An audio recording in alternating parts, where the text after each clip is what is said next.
多少民众来关心一个不幸的消息，如果发生年母苦毒囡仔的代志，有人控诉讲，因为厝内环境不好，想要将大这外查某囡仔和比较较好的家庭去照顾，想袂到呢，送去年母因兜的时，互人苦毒3个月后就往生。检警调查了，发现讲，这个有代志的这个发生时呢，将这个年母甲收押，这个外国的使用人嘛，转做污点证人。啊，针对这点，台北市社会局是表示讲，年母是日服联名合作的托育服务中心，拢依照规定伫访视这个查甫囡仔。日服联名表示讲，这个悲剧发生，伊嘛感觉真意外，嘛真失礼。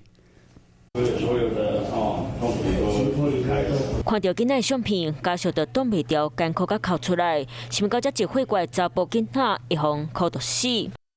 相片内底囡仔兄笑甲真古水，是外妈的心肝宝贝。不过因为厝内状况无好，想要甲查甫囡仔送去互人顾，索取领母领弟。过去中就没有一天好日子啊。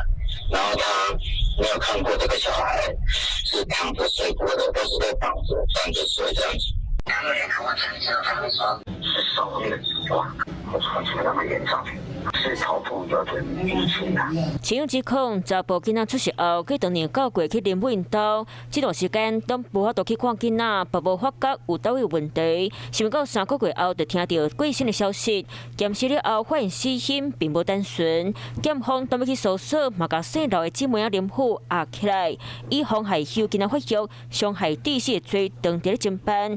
前用嘛讲到，过一老公嘛转做污点证人，公开苦毒囡仔案件。是我们针对这样的一个事情，如果这2位保姆这对姐妹真的做了这样一件令人发指的事情的话，我们希望要严判，要重判这样的一个事情啊。